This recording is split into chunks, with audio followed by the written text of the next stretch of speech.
So, Bob, do you want to add him, where Kari was? Where is Kari? 8. No. Okay, well, we'll put Nick in there also. One as 8A. Great. Quick, okay. Original paperwork and on the gas doing. Just in case you didn't get your update. You ready to go? You got them on? The Grand Forks County Commission will come to order. All commissioners are present except Commissioner Peach. The first matter for the board is the approval of the minutes. So moved. Motion by Commissioner Ross. Do we have a second? Second by Commissioner Knopf. Any further discussion? Hearing none, all in favor signify by saying aye. Aye. Opposed? Approved. Approval of the order of the agenda. Commissioner Ross. I would like to add Nick West, the highway engineer on 8A.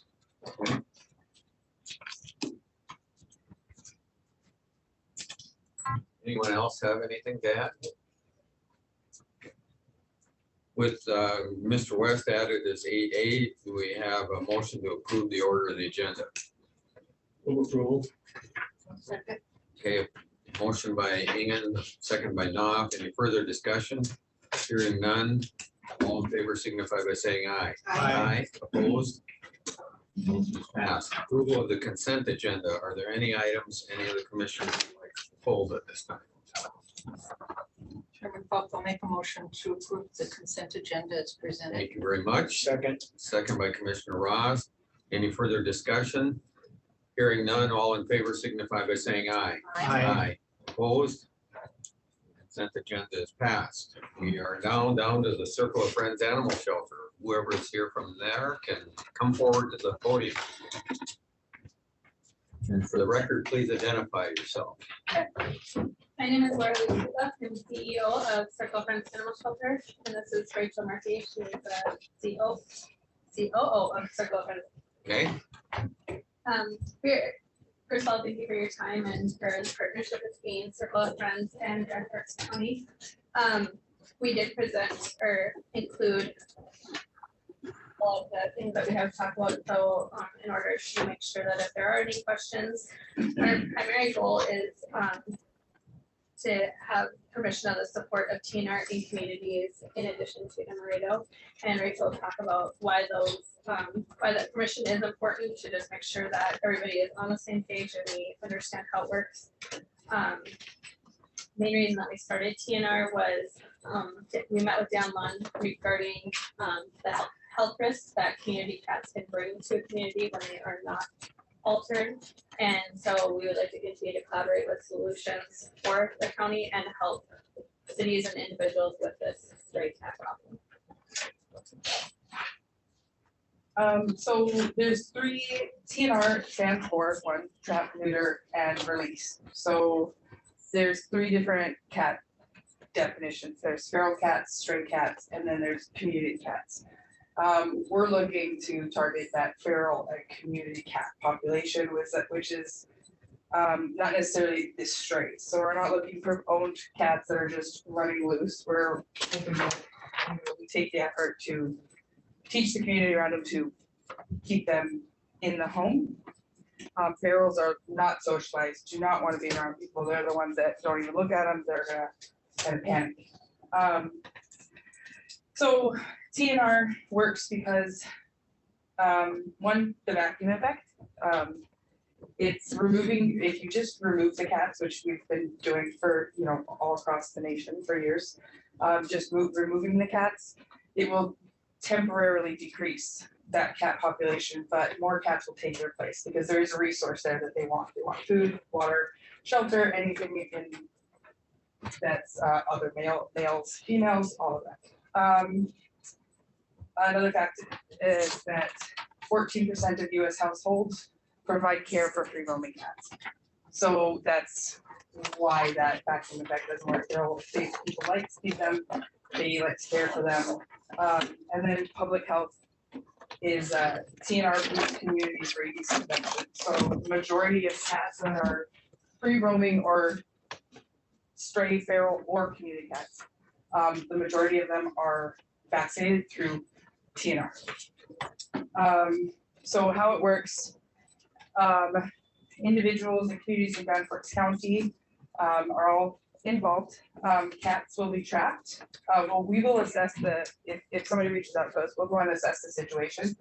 And then cats will be trapped, and only feral and community cats will be placed back. If they're stray and adoptable, we will attempt to find them a permanent home. We will sterilize them, we use spay and neuter, vaccinate, including rabies and distemper to help any other, medical issues going on in the population. And then their ear tips. So we take the one ear, top of their ear off so that you can see it visually, because those feral cats, they don't want to get anywhere near you. And then if we do another trap, we won't get the same cats. And then we return them to where they came from. We are looking to do 2 TNR days a month. TNR does take a bit of effort on our part and volunteers. It's about a 4-day process of all the steps that we go through to do it. In this picture here, you can see the door hangers that we hang. So if I can isolate a single spot where there's cats, I will canvas or cover the area with the door hangers, and those educate people that we're doing it on these days. Please have your cat inside. Don't feed the cat so that they'll go into the traps. And we do it all on site at our medical center. And we do it because we want to collaborate with the citizens and the county. So this is proof that it works. In Amarillo, we've done 24 cats now, and there has been a definite decrease in cat population. I spoke to one, we just did one last week. We did about 7 cats, and I spoke to one gentleman who lived there, and he said that it was getting to the point where the coyotes were coming into town to try and get the cats, and that was posing a risk, a safety risk. And he has said he hasn't seen them since last year when we started. So we were able to get 7 more, which is good. There's always going to be those, but people in Amarillo are extremely grateful. They really appreciate what we're doing and look forward to doing it again this year. And they're always very helpful to let us know how it's going, stuff like that. So basically, yeah, we're looking for approval that TNR is an option and a solution for Grand Forks County, and to help spread the news to those communities. I know I've already been approached by 3 or 4 different communities in Grand Forks who want to do this with us. So thank you. I have a question. When you do this, are you seeing where you trap cats that have been ear tagged? So to me, that shows you success. You're starting to get, you stop seeing new cats all the time, and you're getting to the root of the problem. So you are seeing. Yes, yeah, we definitely, over this last week, I had, I think I caught about 3. I was still there actually setting the traps when we caught them. They go into the traps really quickly. So we were able to just release them and set it back up for another one. Stream. The difference between stray and community cats, how do you decide that? Well, strays are friendly. They're going to appreciate a person interacting with them. A community cat is either going to be a feral cat or one that just doesn't appreciate being around people. Also, a lot of feral cats do not meow. They never meow communicate with people, so they don't meow. So stray cat, correct me if I'm wrong, may or probably belongs to someone they're just. Right, or it could just be completely very well socialized, but you can almost see a difference between them. They're a little bit rough around the edges. Those community cats that have been outside for the majority of their life. What can you do about? I'm a kitty lover, so, but I see the need of cats, and I know who they belong to and things like that. But at night is when I hear, and I know that there's cats out there, and that sickening cry that they have. that breaks your heart. But you don't know if they're feral or one that's lunged out or just been abandoned or whatever. And we'll deal with that. I can tell you probably the noises that you're hearing are probably female cats. Yeah, I know how And, that goes, yeah. So with TNR, we provide a solution to that because they're not having that heat cycle anymore, so that howling that a cat will do under trailers and those kinds of things won't be. But isn't necessarily that howling that I hear, but it's just this mournful little cry for help, and it's like, I've got all I can do to fight. Something on other than my pajamas, I'd probably go look, for them, but, Anyway, whatever.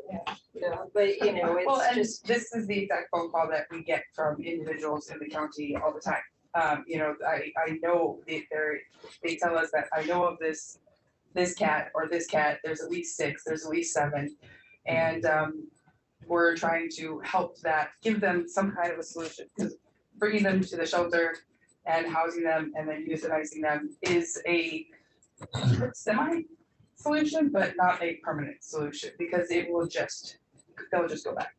And then you can feed them and you can provide shelter for them, knowing that you're not going to get 5 or 6 more with a pregnant female and male around. But it's kind of an expensive process when you're doing the surgeries and all those things. How do you get enough funding to expand this program through the county? This year, we applied for Myra Foundation funds, which do help with the spay and neutering of this particular program to help with that. And then we also have spoke to specific donors who are in support of spay and neutering because of that. A lot of them do still have that same. So we do intake any stray from the county. So if you have a stray, you just come right in and we take it. And that's a system that works really well. One of the things that kind of is the point of this is that we continue to do that. Where the problem lies is that there is a cat community that people are feeding because they like them. And because they're feeding them, more and more are coming. And so without them being spayed or neutered, we can't get ahead of it unless we actually spay and neuter them, because people won't bring them in because some like them living under whatever. Or so although the noises may not sound right, they're returning because somebody's feeding them, because they aren't going to go where there's no food.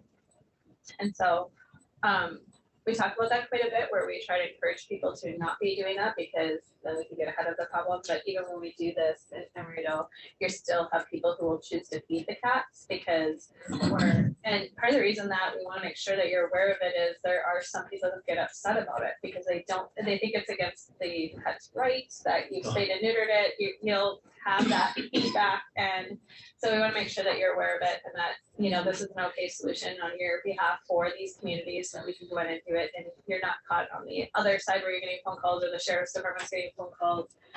We had one that was owned by somebody. We hung the door hanger. People even talked to her. She still let her cat out, and she was upset that hers was spayed and neutered. But we have no way to know. And if you're not going to go through the steps to take your own cat, and these hangers are hanging on your door and stuff. So those are just some of the things that we want to make sure that you're aware of, and that we have your permission that this is an okay thing to allow these communities to have these programs.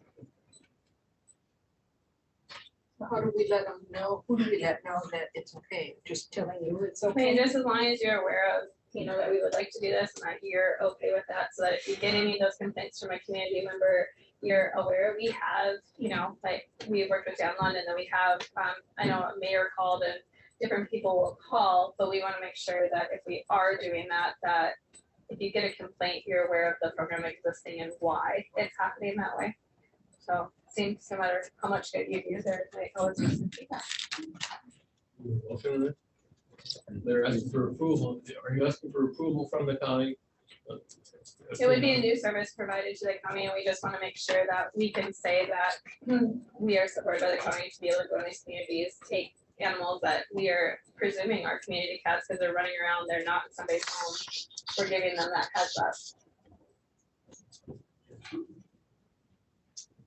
Do we have to put down a lot of pets handled adopted in Grand Forks County? It was 20 over the whole last year. An average for how many we have for intake is well over 100. We actually had a visit from national organizations, and the work that we're doing is like we're saving more than what the standard would be. That would be at their high standard. You ever send pets away? I mean, like you see some communities where they'll ship them to another community and we don't have to do that here. Adoption process, most of them go through the adoption program. Sometimes a pet might do better with new people looking because, you know, a shelter might be low on animals, and so that can happen, but it's pretty rare.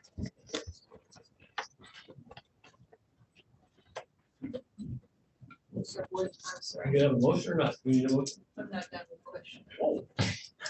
Sorry, just one more. So, now I almost forgot what I was gonna ask.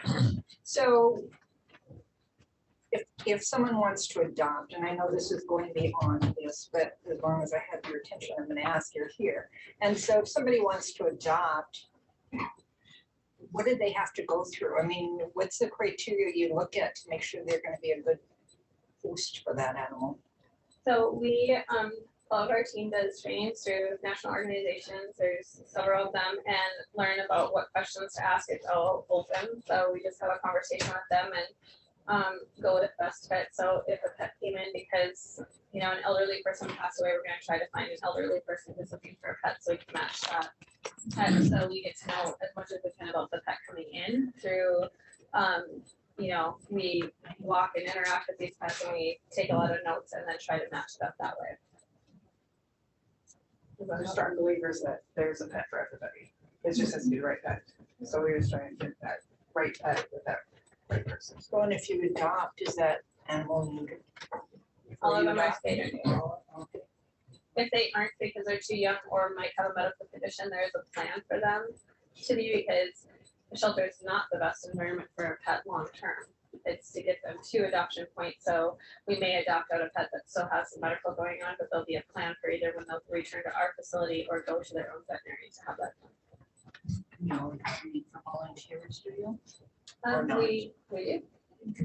That's my job survey. There's always laundry. Okay. You need a motion? To support the project? Yeah. Yeah, I would think so. Okay. All right. Fine. I'll make the motion to approve TNR as a solution to cat overpopulation in the county and to run that program. Second. Okay, we have a motion, second. Any further discussion? All in favor signify by saying aye. Aye. Opposed? Good to go. Thank you for your time. Thank you for your briefing. We adopt. Yeah. Mr. Sawyer is next on the line, it looks like. Ah, Hey, good afternoon. How are you all? It's nice to be with you again, if only virtually. Are you hearing me? Oh, yeah, we hear you. Go ahead. Okay, great. Thank you. For the record, my name is Thomas Sawyer. I'm the president of Grand Sky Development Company.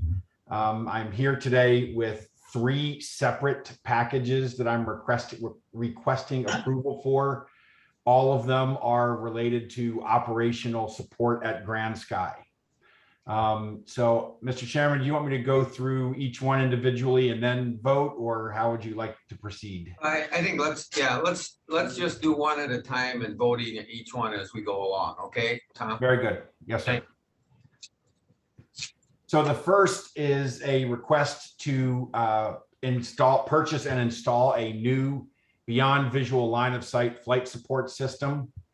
Back in 2017, Grand Sky, working with the test site and Department of Commerce, selected L3 Harris to provide a beyond line of sight system. What this is software that allows unmanned aircraft software that allows the radar feed from Grand Forks Air Force Base that is approved for our use by the joint use agreement between the county and the Air Force. It allows that radar feed along with other sensor feeds to be ingested into this one software system and then displayed in the ground control station, or for lack of better words, the cockpit for various drone flights. It eliminates the need for a chase plane. It eliminates the need for a ground-based observer. It is a very powerful tool that Grand Sky has in its arsenal and is one of our most critical pieces of infrastructure at the park. It leverages all of the value of the joint use agreement, letting the aircraft fly. It creates great economic benefits for our tenants because it reduces the costs by over 50% of what it takes to fly in other locations. And unfortunately, L3 Harris, our service provider, has sent us a letter, which was included in your package, announcing that they were no longer going to support that system and that software as of the end of this year. So we have looked around, and we have some specific requirements that are needed for this BV loss system. And that the number one requirement is that this BV loss system needs to speak to the larger state of North Dakota Vantas system, which is being installed by the Northern Plains Test Site Authority across the state. That particular system is being built by Thales USA, the US version of the US subsidiary of a French company named Thales. And they have been selected by the test site. We need our system to be able to talk to that system, or else we will forever be isolated as a little island at Grand Sky. And so we have been working with Thales to define the scope of work for what a BV loss system from them would entail, to ensure that it can talk to the statewide system and to be able to deliver such a system in time for so we have plenty of time to do a crossover before the L3 Harris system is no longer supported.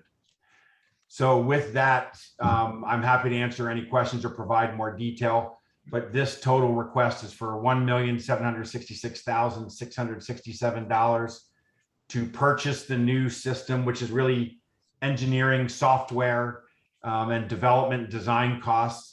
We're reusing a lot of almost all of the servers and other hardware that we're using currently. So this is software oriented. We do need to keep that L3 Harris license on board for our tenants so they can continue to fly this summer. And then I'm asking for a contingency funding of $160,000 so I don't have to come back if there are some minor changes. Mr. Chair, can I add a quick comment? Yes. I think Mr. Sawyer indicated this, but Mr. Sawyer, correct me if I'm wrong, but another key aspect that's important to this is this system meets the requirements, security requirements as outlined and set by the Air Force in our joint use runway agreement and our operations manual. Yes, thank you, Tom. That is true. Where there is a security concern in that the entire system needs to be completely self-sufficient and work completely within the confines of Grand Sky. That is a requirement from the Air Force for us to use their radar feed on Grand Sky. We can use it pretty much across the entire park, but it may not leave the park. So this entire system has to operate completely on servers within the park, with the one exception of when we notify the Air Force, we're allowed to do firmware upgrades on the server and software upgrades that can dial in remote, but it's not allowed to ever be dialed in remote while the system is being used for flight operations. And Mr. Sawyer, it's fair to say too that there aren't multiple companies that have systems that fit this bill. This is a unique system that you need and that will work with the test site and the Air Force. Is that true? That's 100% true. This is a unique system designed for Grand Sky, but modeled after and supportive of work with the statewide Vantas system, meaning that they can talk to each other. So an aircraft can leave the Grand Forks Air Force Base airspace and hand off directly to the Vantas system with the state. The Vantas system is being built by Thales, so it's only Thales that could build a system that can hand off that way. So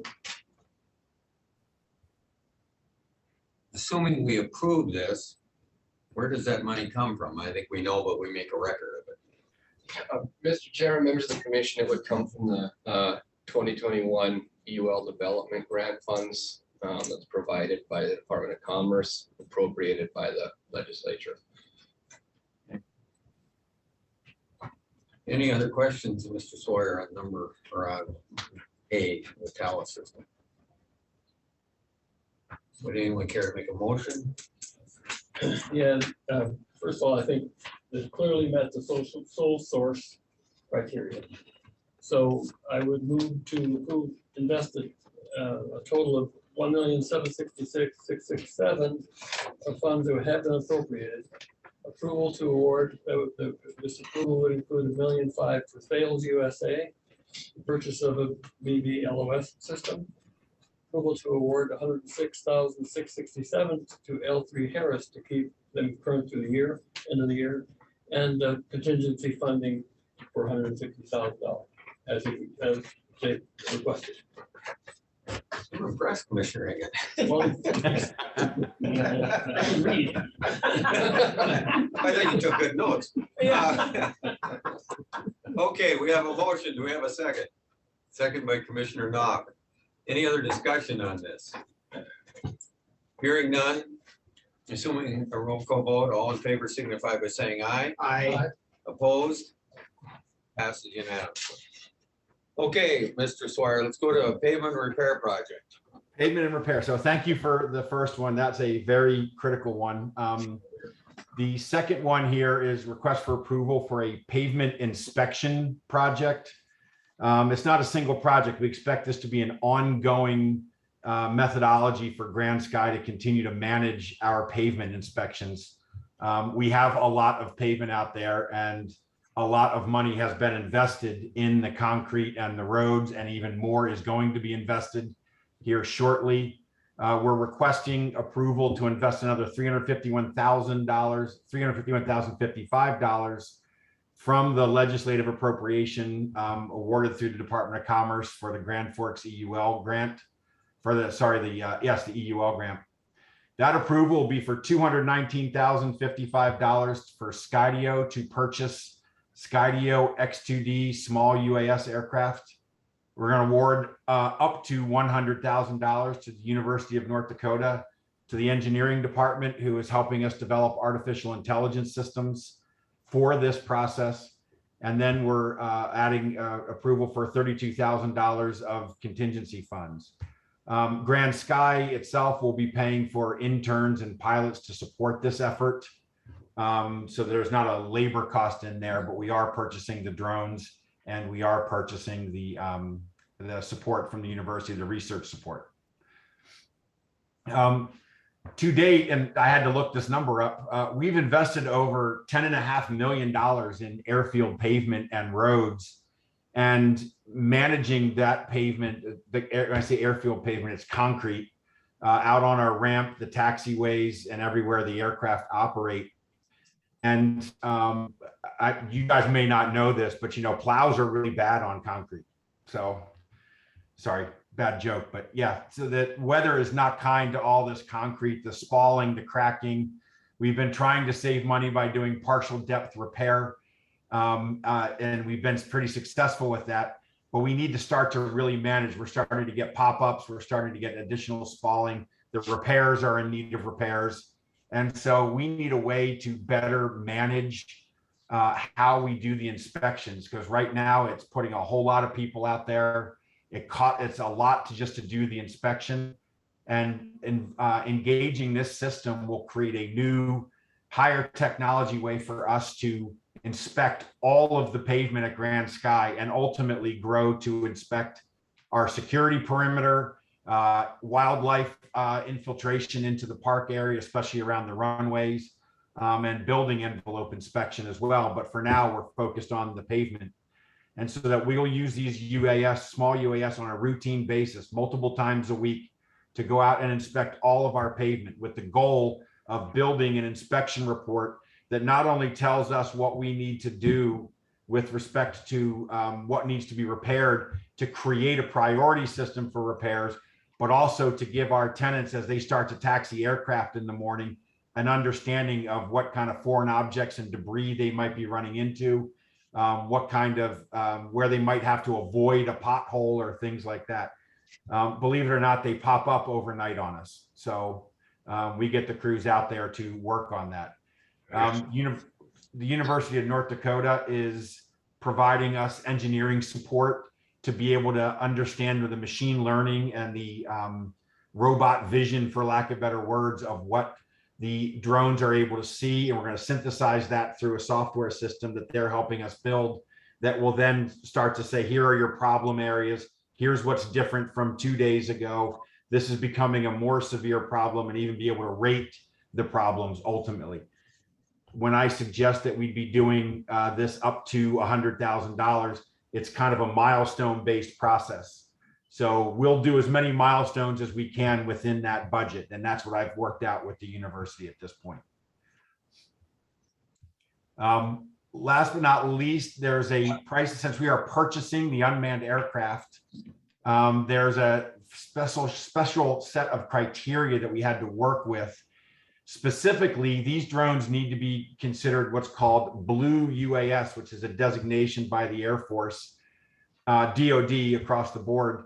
And Blue UAS are the type of drones that are allowed to fly without special waivers or permits on a military installation. There are 8 such drones that meet the criteria we need for flight operations and are permitted to be able to fly on the Air Force Base. I've included in slide 7 a pricing comparison for those particular aircraft, and the Skydio X2D aircraft are the lowest cost that meet all of our specifications for this particular project. So this is a recommendation for purchase. I don't believe this requires a sole source authorization. We have done a comparison of the capabilities and prices of the various drones eligible to be used for this project and presented it here. So with that, I request that we approve this package, and happy to answer any questions. Fair to say that most drones aren't approved by the Air Force to fly out there, isn't it, Mr. Sawyer? Yeah, these are the 8. Any questions from anyone else? Okay. Can we have a motion on the pavement repair projects? All right, I'll do this one too. You did such a good job. Yeah. Approval to invest $351,055 that have been appropriated to the legislature to award $219,055 to Skydio Inc. for purchase of drones. Approval to award up to $100,000 to UND for engineering support and AI systems, and contingency funding of $32,000. Mr. Chair, Yes. could that motion include that the basis for the sole source award? Oh, sure. As Mr. Sawyer outlined? This is very clearly a sole source situation too, and they've got that in the materials. So yeah, that can be. Do we have a second? Second from Commissioner Knopf. Any further discussion on the pavement repair project? Assuming a roll call vote, all in favor signify by saying aye. Aye. Opposed? Motion passes. Mr. Sawyer, we're on the weather prediction system. Weather prediction system, something that I think we all would have liked to have had the last couple of months. This is actually a very exciting one. This one's a little bit different. We're requesting approval for $718,700 to come from the appropriated EUL grant funds administered by the Department of Commerce from the 2021 legislative session. 400, I have a little out of order in the slide, but $406,000 for a firm by the name of Mediomatics that manufactures a specific type of drone. And then award of $247,700 to True Weather Solutions, who is the exclusive US partner of Mediomatics, and a contingency fund for $65,000. This goes hat in hand with our Beyond Line of Sight system.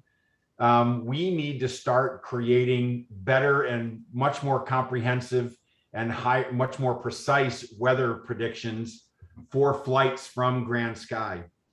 I didn't know this until I was educated on it, but right now, Grand Forks weather, other than ground-based systems that are kind of distributed for ag purposes and people's home systems, you know, a weather balloon goes up in Bismarck twice a day and a weather balloon goes up in International Falls twice a day. And Grand Forks weather is averaged based on those two weather balloon activities. And so the models, you know, are pretty good. They can predict snowfall and, you know, rain and things with a decent amount of accuracy. But we need more information. We need specific known icing conditions directly over Grand Sky and directly in the flight path of where aircraft are taking off. And so since we're flying beyond line of sight, the pilot is at Grand Sky, the aircraft may be going off in across the entire state, maybe leaving the state. We need to know that that aircraft can safely get to its operational altitude to conduct its mission.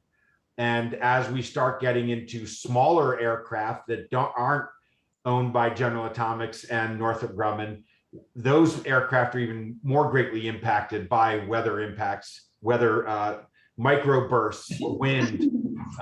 We've had several instances where we've had 20-knot winds at Grand Sky and absolutely calm at the airport. And the airport saying, oh yeah, you're ready to go. Well, we're in a crosswind situation and we're violating our own flight rules if we went. So we really want to have some more accurate and more comprehensive weather forecasting. The way we plan to do this is to use a small drone. It's totally heated. It's got a parachute and it can fly up to 17,000 feet, 16,900 to be accurate, 16,900 feet, and take weather measurements every 10 meters the whole way up, sending that information to the ground and it informing our weather models. So instead of 2 balloons twice a day, many hours away from Grand Forks, we will have this Meteo drone, which will go up multiple times a day, as many as 7 to 10 times a day, getting very accurate weather data for us precisely at Grand Sky. We're happy to share, of course, those weather reports and weather forecasts for anybody that's interested in them. I'm happy to put it on a website even and make it available. But we really need this for our flight operations to be able to grow. If this works, we're going to try to put more of these weather drones out into the flight op BVLOS COA areas that the FAA has designated and start to create an even better weather picture for the area for BVLOS flights. So with that, respectfully, I request that we approve the $718,700 for this weather forecasting and modeling program. And I'm happy to answer any questions. Questions?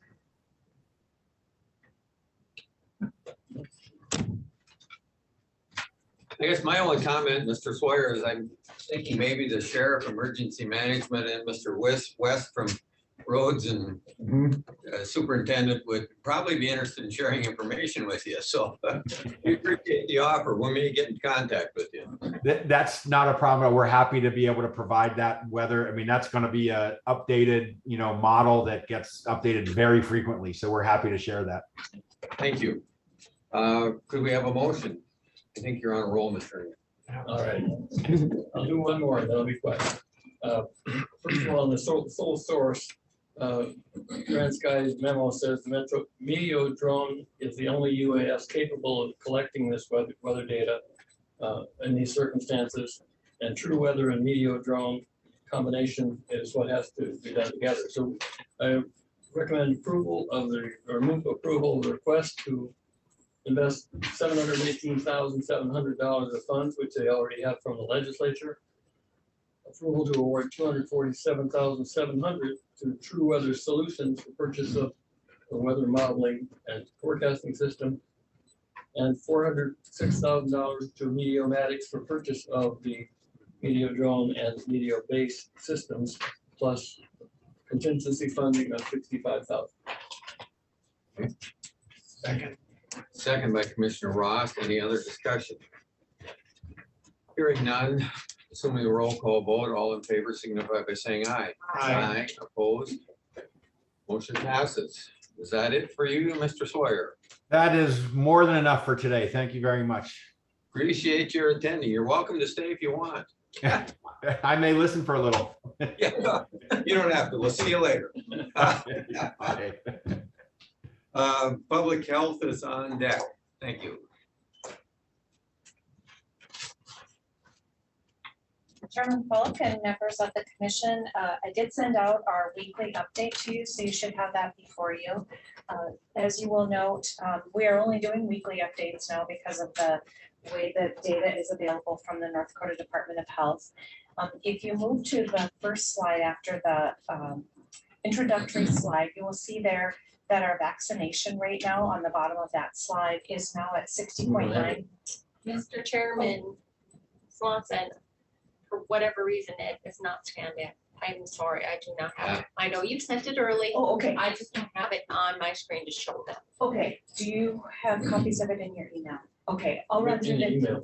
okay, I'll run through the data really quickly and just give you the highlights and I can follow up. So, Sorry about no that. worries, no worries. The good news is there's good news on the COVID front. So we have 60.9% of our population in Grand Forks County vaccinated, keeping in mind, or excuse me, partial coverage of the entire population, and full coverage is 57.4. So keep in mind that everyone can receive a vaccine because we do not have that pediatric vaccine yet. So there's improvement on the vaccination front. We are starting to see a few more positive cases. This past week, we had 58 reported, which is more than we had the first week of April, which was only 20. And our positivity rate has gone up a little bit. Both of those are probably influenced by the fact that more people are doing home testing and not reporting. So the people that are actually coming to our test site have a reason to be tested either because they're symptomatic or they've been exposed. So we know that the positivity rate goes up when the total numbers of tests are lower. And then I did want to point out that our wastewater is still looking really good. So as we trend our clinical cases against wastewater, both of them are at a very low rate right now. That's something that I've been watching closely. And there's a couple of graphs in there on the wastewater. The vast majority of our activity right now is in vaccinations, and we're doing a lot of boosters for those individuals that are over 50 or people over 12 with some other condition that it's recommended for them. And we are not the only providers, vaccines available widely within the community. So I'm happy to entertain any questions if you have any. That's good. Thank you very much. Thank you, appreciate it. Let's see, emergency management, I don't think Kari is here. It's not here, but she Oh, asked that's right, if I would- sorry. If I would,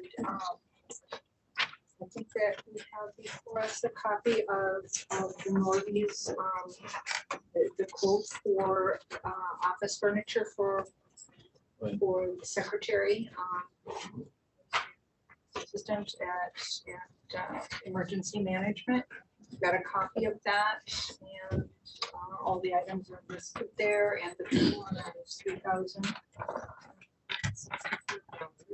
And it's all spelled out.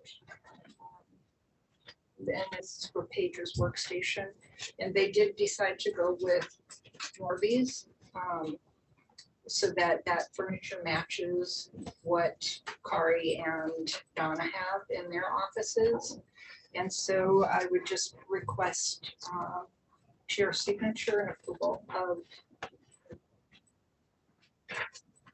Mr. Chairman, can you also say with? Yeah, and that's the other thing. I'm not sure where it's coming from, but I believe that it was our ARPA money, and it was. It's not much. That's fine. We need a motion to pay that then. Okay, if you'd make a motion. I guess I made a That's motion. that's a motion, and we'll pay it out of ARPA, okay? A second? Second. Thank you, a second. All in favor signify by saying aye. Aye. Opposed? Motion approved. Anything else from Kari? No, I think that Nick is here, and she just said that she's busy out there doing assessments on properties and things like that in the county, and felt that maybe Nick could give a better update on what you're seeing and what's happening, and it's all yours. Thank you, Commissioner, members of the board.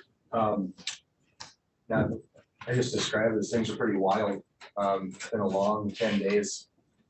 2 Fridays ago, I'm working in the office, having a good day, and think I'm gonna have a good day and a good weekend, and about 1 o'clock, my phone starts going off the hook, and hey, you gotta get down to County Road 17 and 8 down in Thompson Reynolds area. I'm like, well, why? Well, it's funny, it's going over the road. From what? You know, well, a downpour down there, and then, yeah, it's just been going ever since. So I just added it up. I got 37 sites already, and we haven't even got to the worst of it yet. So, and that doesn't count a few more popped up today. So that'd be 40 plus all of County Road 5 and 18 and whatever else pops up here. So crews are busy. It's been long and stressful, and people are stressed out. The roads are horrible because it's been raining and you can't blade them. It went from frozen, sloppy snow, can't blade, slow response on our part because of the situation, and moved right into a flood. And yeah, there's just a lot of stressed out people and a lot of people calling, you gotta look at this and this culvert and that culvert, this bridge, that road. Yeah, it's just go, go, go.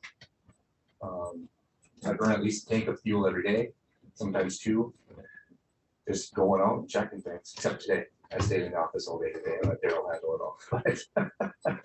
all.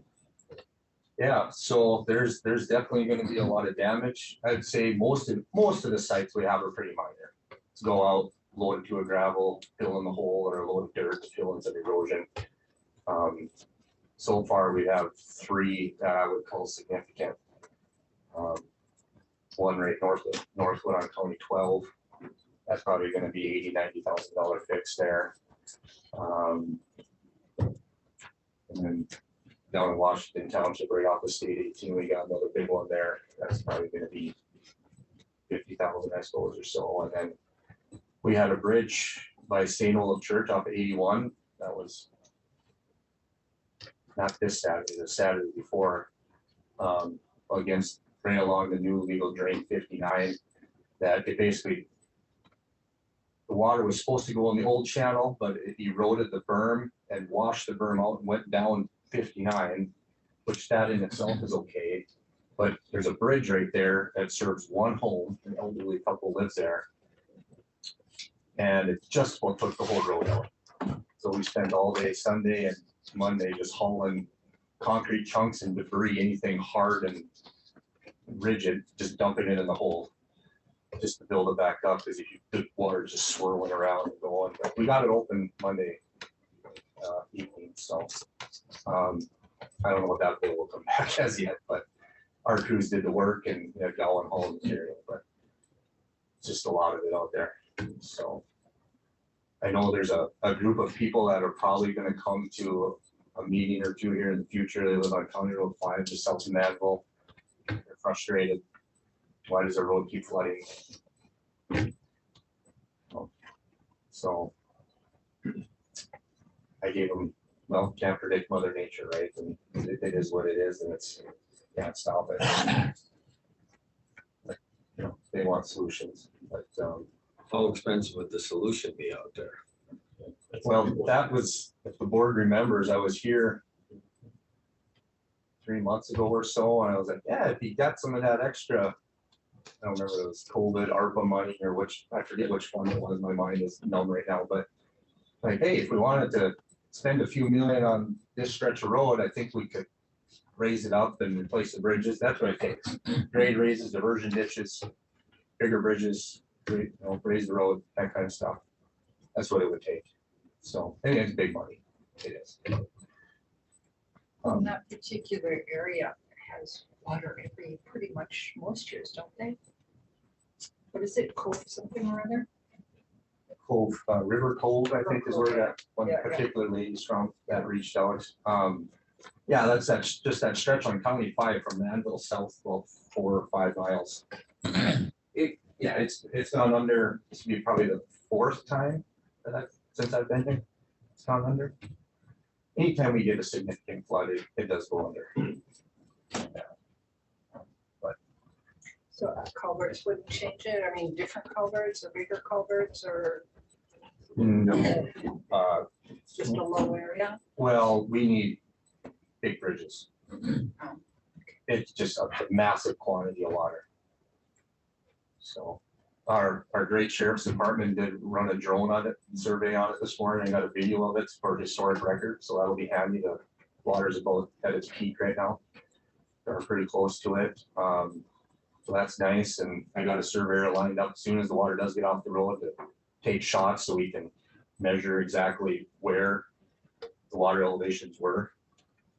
Basically, you take a survey shot at the line of where it's dry and where it was wet, so you know where it was. And then we can figure out some flow rates from that. And I've been working with the water board well, since a few months ago, trying to do a study on that to see what it would take.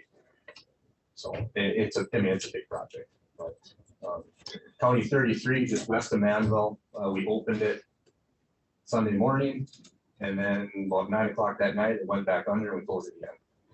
And it went up 3 inches last night. So, yeah, some areas are getting better, but some areas are getting worse. This Manville area, when that road goes under, do they have an alternative travel source there then? Some do, some don't. I think the folks in reference there, they Going out don't. by canoe or boat or whatever. Much like the south end of Grand Forks where they're trapped on there. Correct. Same concept, yeah. When you get up in that Turtle River area, that's all by boat too. Yeah. That's a whole different beast. I don't know how to fix that problem. The Red River issue, but. Yes.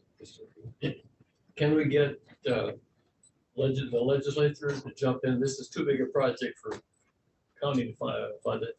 And I don't know of any other FEMA funds that would be available. But you can't be flooding this thing every year. And have you ever gotten highway funds from the state for projects that are too big for us? Have you looked at this one? I have not. Haven't asked much about it. I know, well, see, one problem is County 5 is a federal aid route. So it doesn't qualify for FEMA. We can't get FEMA dollars for it. So, and the cutoff per project is usually so big. I forget the number off the top of my head here, but we won't get FEMA money for it for just some gravel washed off the road or some clay washed out. It's not big enough per location. Right. If we had a bridge that would just wash out, yeah, then we could get what's called an ER project. And that would build it cover up. They're not gonna do that, are they? Yeah, I'd have to research that and ask, to change things. FEMA doesn't, ER doesn't. They don't do upgrade projects. They exist to put things back to where it was. So, but could you make a direct request to the legislature to set aside dollars for this and other places like Minot that flood all the time? Does the state fund anything like that on the biggest project? You know? Well, they've certainly earmarked money. Fargo diversion, projects of that magnitude. Minot's got money for specific projects. I don't know how they would look on something like this. It's a relatively small population, even if it is 50 people. But it's worth asking. We can certainly ask our local Priority reps. list, would it be, I mean, if we were able to get disaster funds or whatever, because the governor declared disaster. That I said, would it go through? So, I mean, if we were able to get some on a priority list for this versus one over here, where would it be? I think the problem on those disaster funds, it'll just put us back to where we were. It's not going to solve our problem, and that would require the big money that you're talking about. Correct. Yeah, all of FEMA does is put things back to the way it was. Yeah. So, Mr. Chair, if I could, Commissioner Ringen, we're, believe it or not, the legislative session will be here before we know it. I think the appropriate response, or the appropriate steps would be, we need to have a dialogue with the legislative representatives in that area, in that district. Communicate that. I think it would be helpful if it was a county priority going into the session, but we should probably start the dialogue now with that district rep and district senator. You might recall they just they went through remapping, if you will. So I'm not sure who it is now. We can take a look, but that would be the first step, to start having a dialogue with that district rep about some appropriated money. Any other questions? Thank you and good luck, Mr. West. Thanks. Okay. Correctional Center Administrator is not coming today. Scratch that. It's on Monday. And the sheriff is next.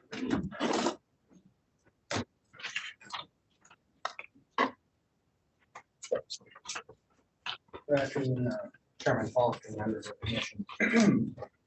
I'm gonna give you the update. Hopefully to move forward for fleet enterprise or enterprise fleet management. And also talk to you about the request we had from the commission from the last meeting to check out ADIS. I do have copies of the email that I received back from Ms. Storbakken. If you recall, she was representing from ADIS and requested the ability to bid. I reached out to her several times via phone. She never actually answered me. I actually sent her an email. She did respond to that, said she was going to work on it. And then she eventually, last Wednesday, sent me an email that said she could not bid based on timeline and some other constraints. I do have copies of the email. Maybe hand them to Commissioner Knopf and she can just pass them down. Thank you. Take a little time. Go ahead. So I think that was the last request we had from the commission to look at ADIS. Like I said, we tried and they weren't able to. So I have continued to work with Enterprise to get the documents to where they need to be to satisfy both NADERF and the State's Attorney's Office to move forward on that fleet management program. As of Monday, I think it was, we finally got those documents to where everybody was comfortable. And Haley was able to review them and sign off on them. And was NADERF's concerns as well. She covered that. So going forward, I would be asking the commission for a request, a motion to authorize the sheriff's office to work with Enterprise Fleet Management for acquisition of the vehicles within the budget approved by the commission. And if we were approved to start that partnership effectively. And I do have copies of the amendment and the original. I think I sent it in that email.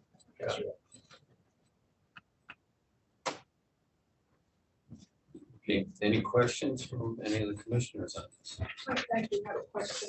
Other than Avis, I know Sheriff Schneider had indicated the last time that he would reach out to other agencies as well, other than Avis, and who were they?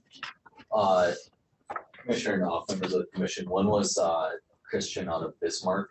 I did reach out to him and he stated that unfortunately they cannot do police fleet vehicles, nor would they be able to obtain any of the vehicles that we requested or entertain that. So this was Christian. What is that, a auto dealership? It's the ID that goes down here. It's not family. ID Motors. Yes.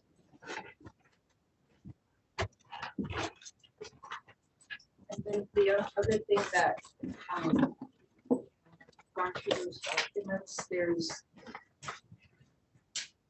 and you probably have a document that we haven't seen that talks about the fee schedules and things like that, what fees there are and what needs, what are the things that we're responsible to cover.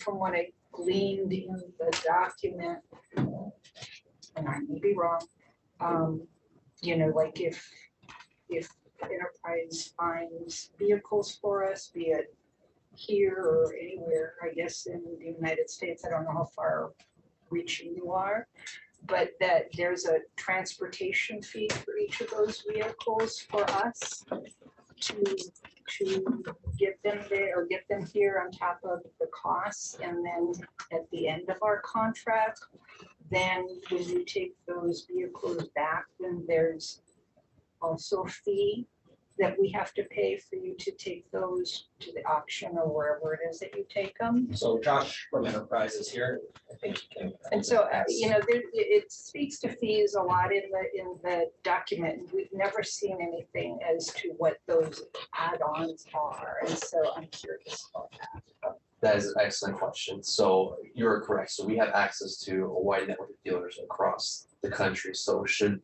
a vehicle be located on the West Coast that fits the needs of the county, there is going to be a transportation fee. There is no markup or referral cost or anything, or no other hidden fees of such.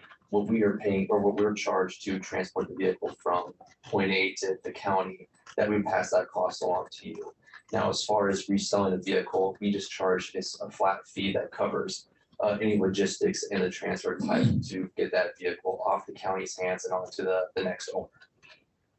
Okay, so if it is coming from Texas, then whatever. And so we are paying the charges then for that. That is correct. To be transported here only when we're purchasing, not when we are getting rid of or at the end of the contract. That is correct, yes. So as if you acquire a vehicle out of the local market that does require being transported, whatever your enterprise being quoted will then be passed on to the county at no additional cost. However, we are going to avoid that as much as possible by ordering directly from the manufacturer and having vehicles delivered here locally in Grand Forks. So there is virtually no transportation cost whatsoever as long as we order 100% of vehicles.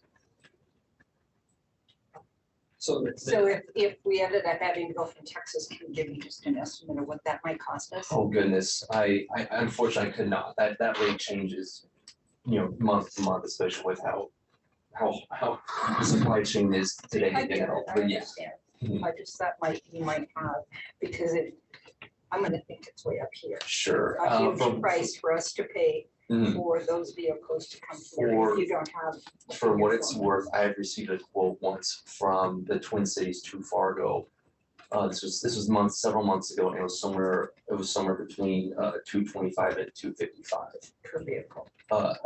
Per one load. I was just being quoted out for just one vehicle.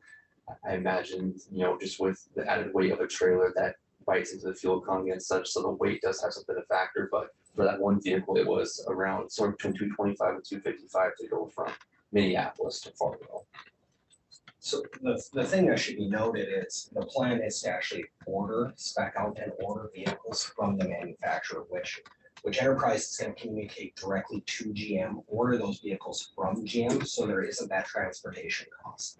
The only time I think we have to deal with the transportation cost is if we crash the vehicle, we needed to replace that vehicle on a short notice. They reach out to dealerships around the country that have vehicles on their lot that meet those specifications, and then those vehicles are transported to us. That would be an example where that transportation cost is. But because we're going to order, especially the PPVs, police pursuit vehicles will be ordered straight from the manufacturer, we won't have those transportation costs. They pay transportation costs too. I mean, yes, we also actually still, we do pay. Well, When yeah, we- we're gonna have a cost. I mean, they're gonna do that for nothing. There's gonna be a what he's referring to is, so if I spec out a vehicle and order it from a dealership, let's say Pucklick Chevrolet, and they order from GM, it included in their bid is transportation costs. So even if we're not gonna go with Enterprise, and let's say we go with a private dealership, we're still paying those same transportation costs. All right. And, but is there a chance so what other fees are there? Is there a chance to get a fee schedule so that one would know? Because it speaks to in here and it makes reference to refer to the fee schedule, but there was no fee schedule to refer to. Mhm. And so I can share that fee schedule with members of the commission here. Again, when there's varying costs, it's really hard to put a firm number because that's going to vary from this is the next, but as far as the fee schedule, that usually it usually accounts for our ancillary products such as maintenance tracking or maintenance programs, field programs and things of that nature.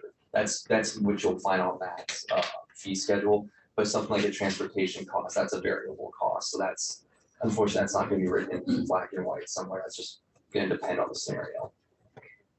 And then it talked about, the contract talked about a fee when vehicles are purchased. So it's, That was above and that was different than the transportation because the transportation was in another paragraph. So I wasn't sure what that meant.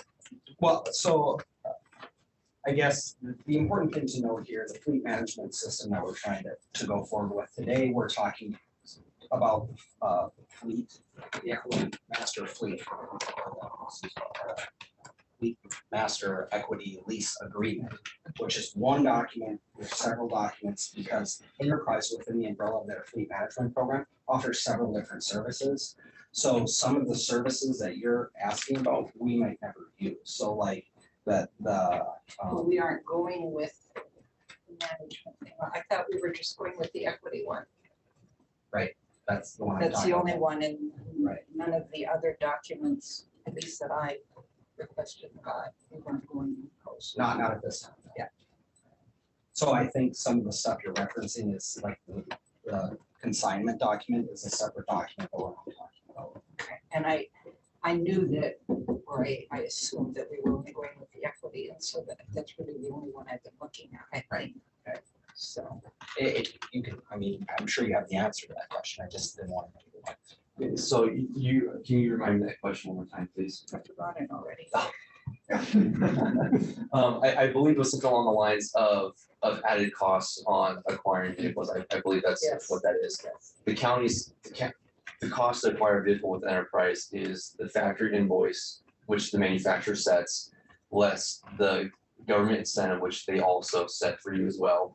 Whatever that may be, we pass that cost along. There is no added fees or anything such like that. The only fees that you'll see from, and it varies from vehicle to vehicle, would be interest, the interest amount and the management fee, which are all written out and itemized on each individual quote. And that was another thing I didn't see in the contract, the equity thing, that where there was even a percentage. There is of finance or, a charge. And so it's like, how do we know what that is? Mhm. Where do you find that? So that is, it's on a sheet that I'm happy to share with you. All of our government partners are that rate, that the interest rate to start there is the 3-year treasury bill rate plus 350 basis points, which is fixed at delivery. So as interest rates changes from now until the vehicle arrives, whatever that interest rate may be when it arrives is the true rate. So it can change from quote to quote, of course, but again, it's fixed at the day of delivery when the county receives the vehicle and takes possession.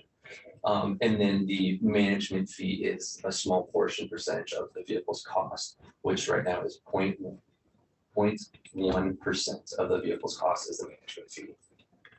And that's for your services. Correct. Yes, that helps keeps my company's lights on. So is that monthly or is that one time? That is monthly. Every month we have that percentage. Correct. Okay.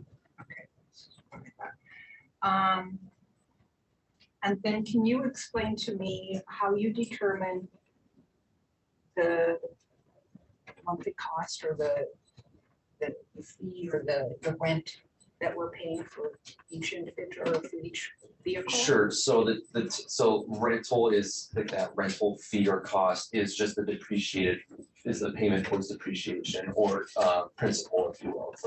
That might help make a little more sense. So that rental cost is just another word for the amount of payment that goes towards the principal. That's like the principal of the So term. let's say the principal is $10,000, and so if we pay $1,000 a month, that's what our payments. Whatever that depreciation percentage is for that amount, that rental charge is again just the amount of the payment that goes towards the principal. The rest of it would go towards interest and management. Kind of like a typical loan, right? You have interest and principal. Rent is now principal or depreciation, and then interest plus our monthly management fee we discussed earlier. That's where it gets confusing because sometimes you're referring to depreciation. I- So I think I know what you're talking about. Yes, I understand. In Yeah, another line, you're talking about the rents and then it's like, it's 4 different words that all mean the same thing. yes. I know, it's So, confusing you me know, too. for I somebody understand. that's trying to read that, all of a sudden, you know, it's putting up question marks, you know, if you're trying to interpret that, Yeah. especially when you don't know what you don't know. And so it's confusing. And so, okay, so did you finish that? This is about the monthly contract payment, how you arrive at that? Yeah, so that's something that's decided well above my head. It's something that we bring to competitive bid processes. We were stacked up against all of our competitors. Everybody submits their pricing plan for government agencies. And the pricing plan that we're going to pass on to Grand Forks County is what awarded us the winning bid for Sourcewell. And I understand Sourcewell isn't quite recognized in the state of North Dakota, but it's a widely accepted RFP organization. So we're just going to, because we had such success across the country, we don't really want to go away from that because it's just very competitive and it beats out our competitors. And so we're just going to just roll out the exact same pricing plan to Grand Forks. So we're looking at the base pay, or, you know, what the vehicle is, the value. Mhm. And then you're adding the management piece or Mhm. whatever, the fees. Correct. to Management that. fee and interest. Yeah. And then that's divided by the number of months, or is there something more added to that? You're correct. So And the reason I ask Yeah. is because at the end, there's always something left over, you know, that is unpaid yet. that's correct. And And so that too is what I don't understand. What happens then? So what's unpaid? That's a great question. What becomes unpaid then goes, what is the remaining balance, that residual value, will then cut into the equity or the resale value that vehicle holds. This is where the savings comes in, because now instead of purchasing a $65,000 vehicle in cash and running it until the wheels fall off, now the county is going to pay for the amount of vehicle that they are using. So at the end of the term, or this $65,000 vehicle, for example, there's now a $10,000 remaining amount at the end of the term. At that end of the term, we'll resell that vehicle for, an example, $25,000. The difference between the 25 and the 10,000, that $15,000 in equity, that is, you know, for the county to use. We can issue that in form of a check or roll it into the next vehicle, however the So what county. if it's less? Exactly correct, Then yes. what happens? If We owe it's, you? if in the event that there is less, that is correct. You would then have to, there would be an amount remaining left over that then be paid. However, we're not going to recommend replacing a vehicle if that's the case, but we're also going to manage the depreciation throughout the entire term. What you're paying us for is to help you avoid that as much, almost every single time. The team that's going to be managing this program for the county and the sheriff's department is going to look at this on a biannual basis to ensure that we're avoiding that every single time. Correct. And then what if we get a lemon? That's a great question. We get London, we will take care of that for you. That's not going to be the sheriff's department's problem. That's our problem, because we own that vehicle. The sheriff's department's operating on. We own it. So I know you- in the document, it says you're the sole owner, you know, enterprise is, Mhm. period, end of story, but then if you're the owner, how do we license and register it You- under the county? The same way you register any other vehicle. It's no different. But we're not the owner. That's You have to be an We owner. can show it on, you can Huh? release the vehicle, you can license it. Okay, but that is confusing me. Would show on Because the they're the title. sole owner, and so I'm thinking personally, my sister couldn't register my car in her name, and so I'm trying to apply that to the same situation. That makes sense. And It's I'm also, doing it wrong apparently. you're okay. It's kind of like financing a vehicle in other states where the bank actually owns the vehicle, but yeah, somehow I'm still able to license that vehicle. It's exactly like Okay, that. so that makes sense, Mhm. all right. But did I answer your question about the lemon issue? It's not our problem. Correct. That's correct. So, and then, okay, so you have something that will give it, or that speaks to the interest rate. it talks about a security deposit. What's that for? That, in my 6 years of working for enterprise, I have never had a run in with a security deposit before. That's usually something that kind of varies from state to state or industry to industry. And it also applies to the type of lease that you're doing. So when you think of a lease that you get from a typical dealership, where there's wear and tear penalties and things like that, those leases are structured to have a security deposit. An open-ended lease model that the sheriff's department will be taking advantage of does not include the security deposit at all. That's sort of a key question. No, But that's What okay. I'm trying to do is in my head, I mean, I have to ask the question and so I can formulate what kind of fees and what kinds of expenses we're going to have. And I don't get that in necessarily reading the contract. And so in order to understand what I have to ask. And then, Deputy Stromberg, what, can you describe our fleet? You know, we're talking about 43 vehicles. And then sometimes we're talking about, well, we're gonna repair or replace 5, and then I think there was something that said we were gonna do 19 at first. Yeah, so And, you know, but we have 43, and so, you know, I can understand our high mileage deputy patrol cars that are out on the road, you know, where we're putting on lots of miles in a short period of time. But we also have cars, I believe, that are in-town cars and don't have high mileage. I mean, they can run for many years. And so are they part of replacement too, or are we just talking the deputy cars? we're talking the entire fleet that will be able to be leased. We do have vehicles that were purchased on grants that may not be able to be leased.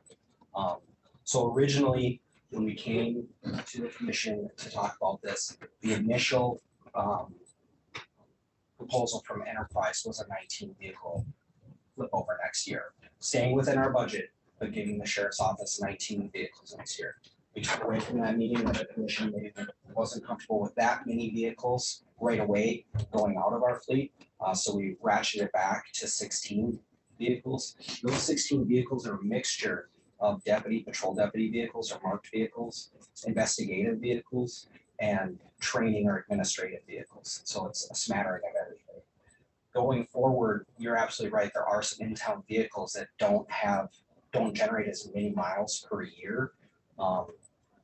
But currently, because we're so behind in our fleet, those vehicles are vehicles that we've had to continue to recycle for decades. So we have maybe 130,000 miles to 170,000 miles on those in-town cars, which is causing us maintenance issues. So what Enterprise is gonna do would be to sell those vehicles or resell those vehicles, and they put it on a lease, and then they ensure that every 3 years, those vehicles are coming out of our lease. So most vehicles that come from the manufacturer have a 3-year, 36,000 mile bumper to bumper warranty.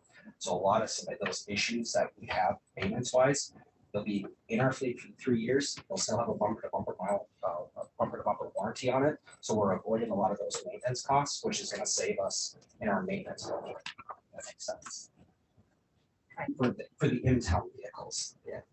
So tell me, so how many patrol cars do we have that are on the highway? 26, right? This. And then we have investigative vehicles. That's right. And so are they, I mean, I guess they could go anywhere, huh?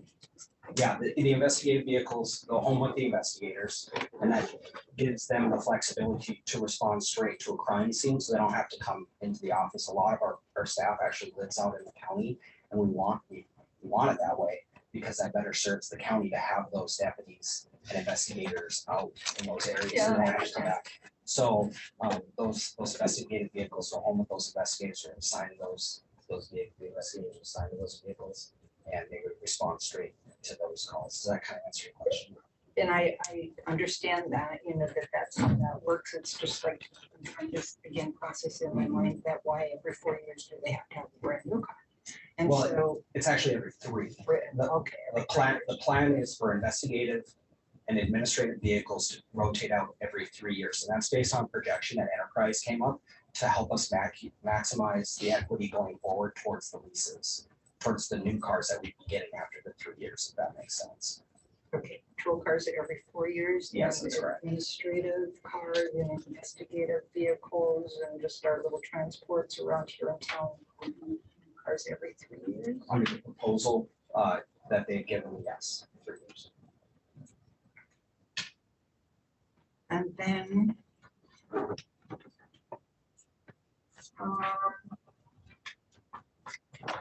then can you tell me with insurance these vehicles, because it's a lease car, are you aware if, does that increase our insurance rates? And I know when I read the contracts that there was stipulations in there that, you know, we can't have deductibles and things like that.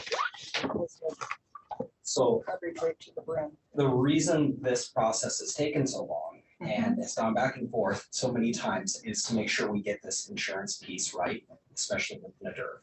So a lot of the terminology and vocabulary that they wanted in this contract had to go through Haley, then me, then to Enterprise, then Enterprise digested it, made the amendments, came back, we talked about it more, made more adjustments. So we would run our insurance the exact same way we're doing it now. Through NADER is signed off on Haley with consultation, NADER has signed off on the insurance portion of the amendment to the agreement. So we would be running our insurance through NADER like that. Okay, but the deductibles and stuff, you know, the higher your deductible, the cheaper it is, and so we don't have that option on lease cars, do we? No, we do. We do not have a deductible on lease cars. No. So Our insurance, so I gave Enterprise our insurance certificate that we currently have with the county and said, this is what we need. This is what we have, and this is what we need to go forward. And Enterprise was able to make that work for them. So we're not changing our insurance at all. assuming we have to go to a specific dealer to get our maintenance done on the vehicle? No, so there's a couple different programs offered by Enterprise, and Josh could probably help me out here a little bit too. There's a pass-through program, maintenance program, and then there's the full maintenance package. I think at this time, Sheriff Schneider and I are of the opinion that we're gonna do the pass-through, which is gonna allow us to continue to manage our maintenance budget and use the vendors that we're currently using locally to service our vehicles. Even if we decided to go with the full maintenance program, the vendors, I've already provided that list to Enterprise, and they meet all the qualifications that Enterprise would have, so they would support us keeping that service locally. If it wasn't covered by the warranty, see, the goal is to keep most of the fleet under warranty anyway, so that they would go to else because they're GM vehicles in service. I wasn't sure where you could your vehicles, you know, sometimes it's a little shop down the street that does great work and quick work and. Right, and we would still want to utilize those vendors because we do have great local relationships with them, and they've been really fair to us and very quick on our payments. So we'd be able to keep that. I think that's all the questions I have, or some comments, but. Mr. Chair, I would like to make a motion that the Grand Forks County Sheriff's Department goes with the Enterprise Fleet Management System acquisition for 16 vehicles. Is that it, David? 16? So this year's, I would ask that it be more vague than that because it might be 16 this year, but next year it might be a little bit more or less, depending on what the overall plan is going to fluctuate a little bit year, and we would keep the commission. Yeah, I'll leave that on the number of vehicles. Well, second. Mr. Chair, Yes. would the motion include authorization for signature? Correct. There's 3 documents pertaining to the master equity lease that would need to be signed by either the chair or Sheriff Snyder. The lease agreement in and of itself, a separate addendum to that agreement And then the third document, where Enterprise is just verifying that Reserve meets their expectations for the insurance requirements. Mr. Chair. Yeah. If I could request that signature be on Sheriff Schneider, because then we can keep the fleet management in-house and deal with Enterprise directly instead of having to come to the commission. Is that fine with you? Yes. Mr. Ross? Yes, it is.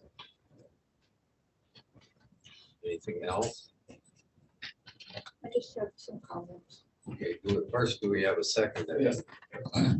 Second by Commissioner Dean. Any further comment? Any further comment? Oh, yeah. I'm sorry. Sorry. I want to start off by saying that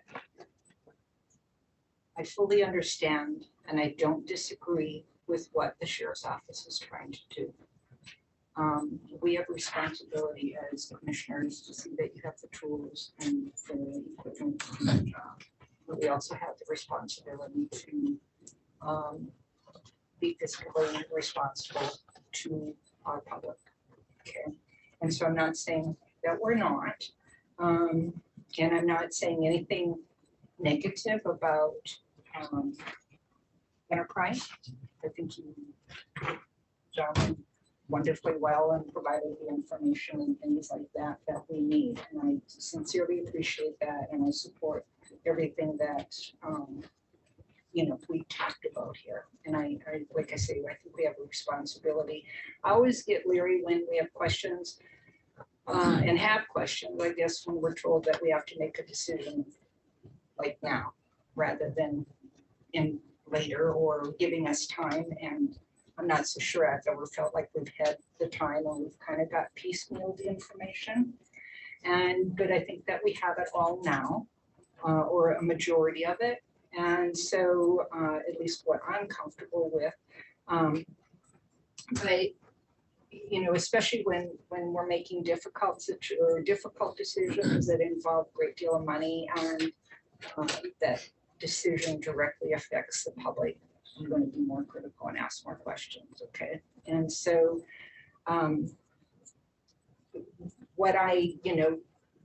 Sheriff Schneider and Mr. Stromberg, I think, know that I've had conversations with another gentleman in our community who reached out to me and has since reached out to all of you, both of you, who has some concerns and an interest in this, interest only in not financial or anything like that, but has some concerns because he watches our website, watches our meetings on the website, and he had reached out to me and offered a suggestion as to maybe another option that we have with respect to the financing. And again, he was very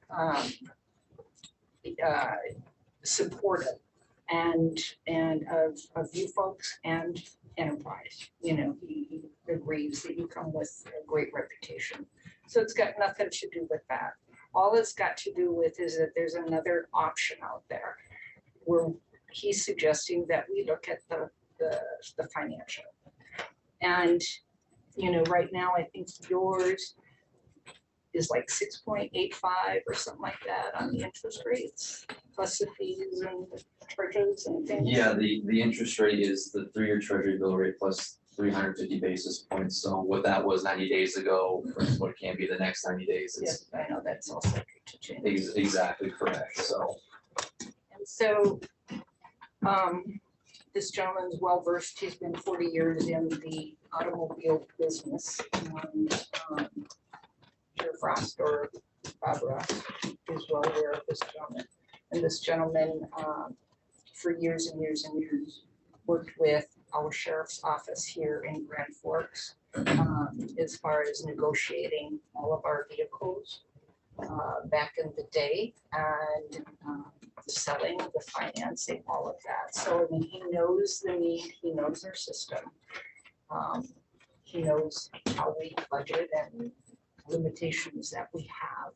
And so again, he's got no what's the word they want? Dog in the fight. No dog in the fight, and doesn't want to have. He is just strictly offering information.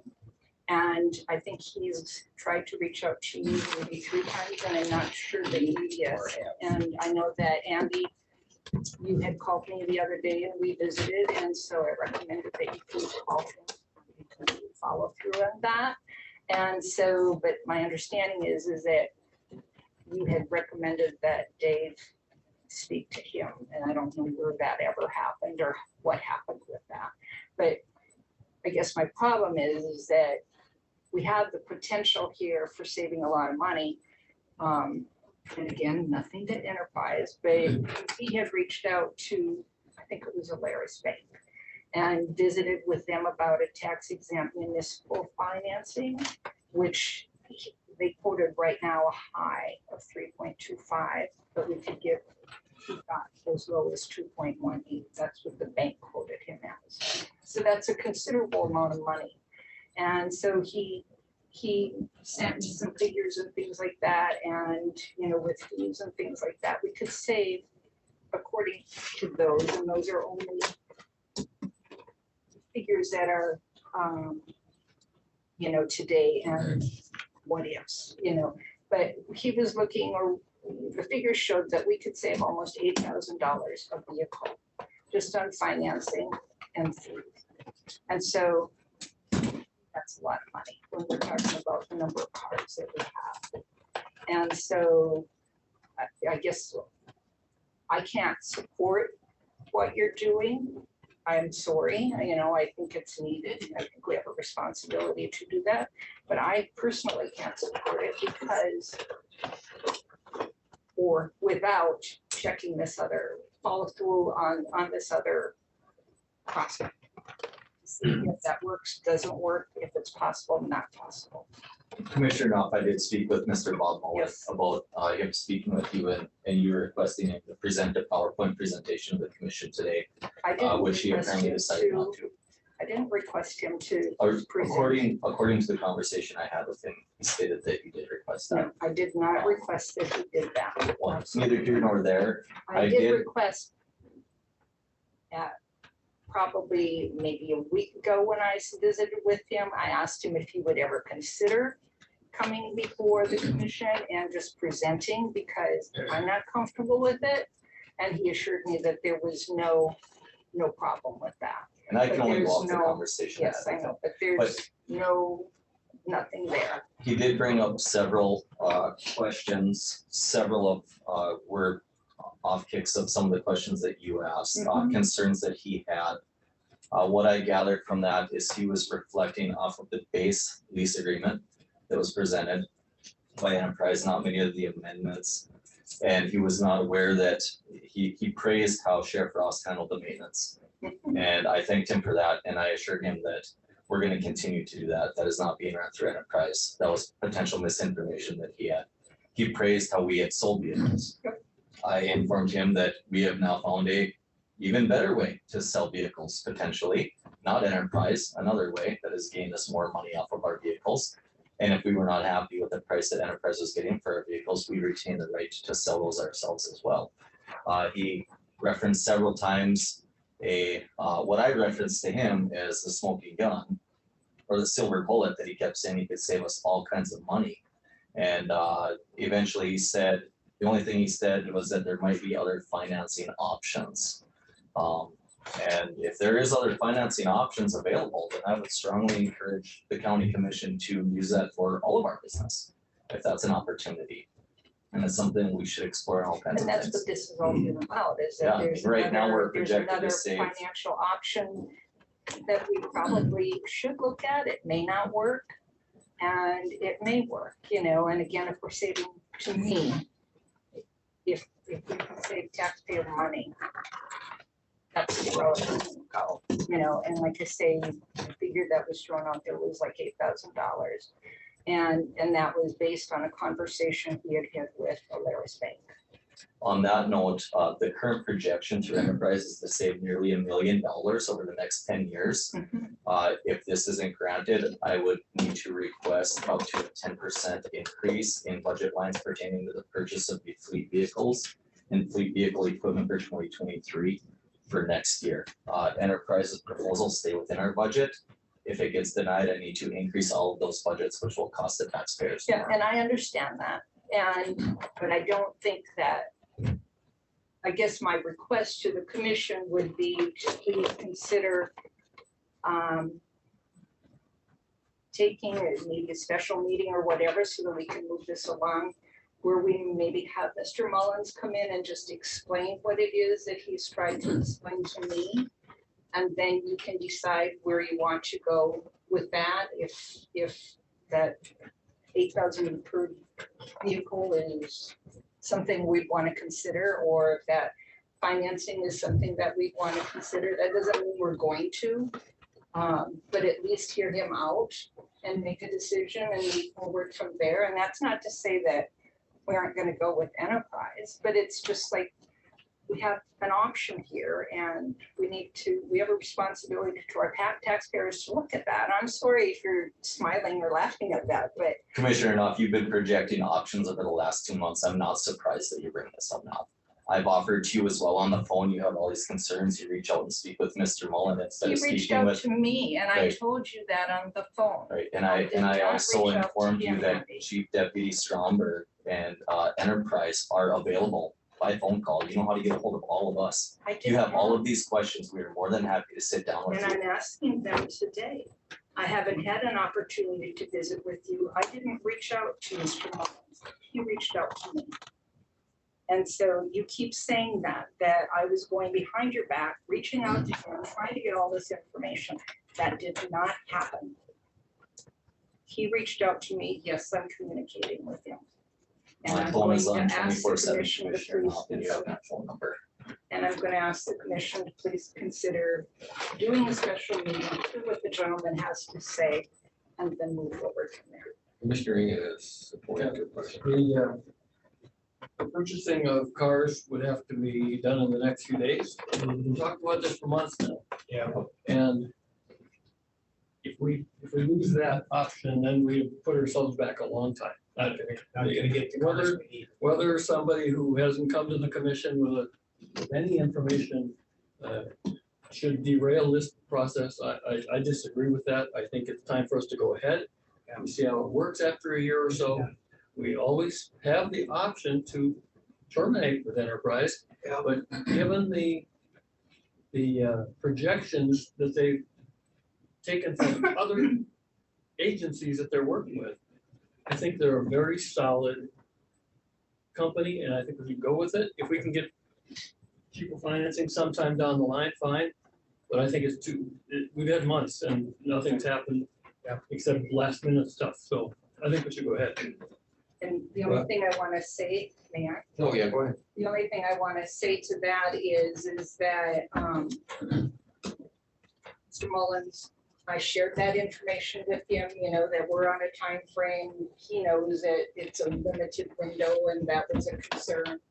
And he had checked with, and I didn't ask him, he did that all on his own. He went to Nelson in Fergus Falls, who we do a lot of business with, and or get a lot of cars from, and they assured him getting cars would not be a problem. So that's all I know. Okay, but Nelson does not bid the Tahoe. So we're dealing with GM vehicles, Nelson is Ford. Okay, but that was just one, I'm just- that's just one, but Nelson, it's not a problem with them. They can't get used cars. But they've got new cars, and so I don't know if Chevrolet's got, Ford's got, whatever, I think there's options out there, and I don't think a couple days would make a difference. I mean, I think that, we could have a meeting tomorrow. But how would we have the information? No. Have what information? Well, we got Alaris Bank somewhere in the background talking to this fellow. They're not gonna pull a program together in a day or two. No. It'd have to be a full leasing program, and I don't Yeah. see that, I don't see that, how that their financing blends in with this lease program. And the other thing about this program is we have information that it will save us money. And I've talked to the auditor and she seems to think that's likely. Fair to say. So, you know, some other one might save us more, but right now I don't think we have the time to find that out. And that's fine with me. I just wanted to be able to say what I had to Yeah. say, to let you know what I knew, and wanted you to have the opportunity to have the same information in an effort to be fiscally responsible, which is our job. And if you choose to move forward, I'm cool with it. I don't have a problem. Like I said, I can't support them, and I'll leave it at that. And that's all I care about. Well, and I think it is right now fiscally responsible if this does save us money on our cars over the next year. And the problem is, and we all know it, is it's extremely difficult to get cars right now.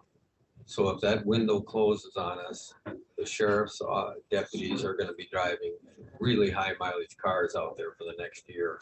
And I think we end up putting somebody's life on the line by doing that. And I guess I'm not willing to do that. I think, you know, I made the motion, but I think we need to move. I think we need to get this done. I've researched this thing. I've looked at it time and time and time again, and it's a good deal. And I think years ago when I was sheriff, I tried to do it through Ford Motor Credit, and it didn't go anywhere because I could have got a lot of cars. But this enterprise looks like a really good deal. So I think we need to move on it. We have a motion and a second. All in favor of the motion signify by saying aye. Aye. Opposed? Aye. Motion passes. Thank you, Commission. We have nothing further. Okay. Veteran service.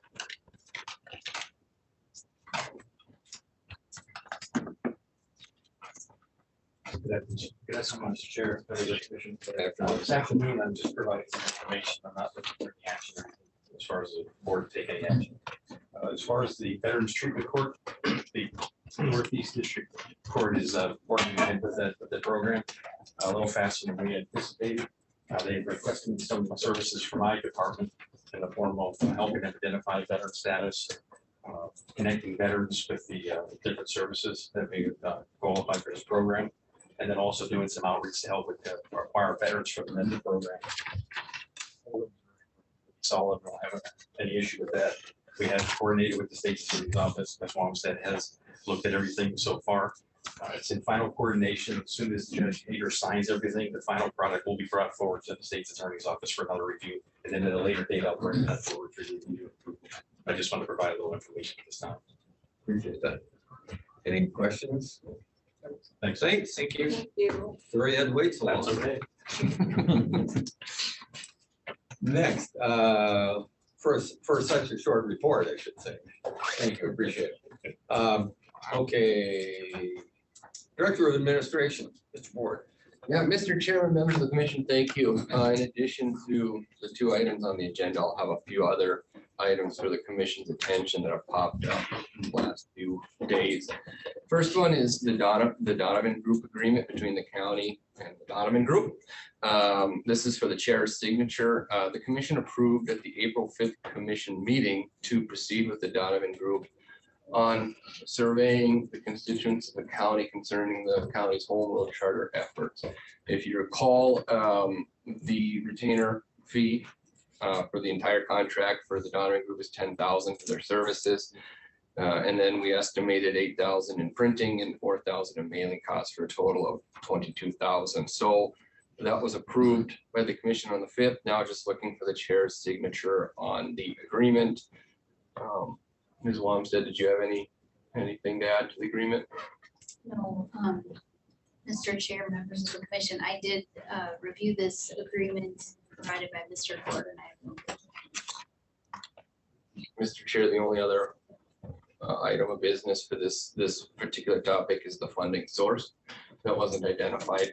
The auditor can correct me, but cash carry forward probably, if not, there's another source. Mr. Chairman, members of the commission, funding source was not identified. If you want to use it, you just amend the miscellaneous budget to do so. The amount, Mr. Ford? The contract amount was 10,000 for their services.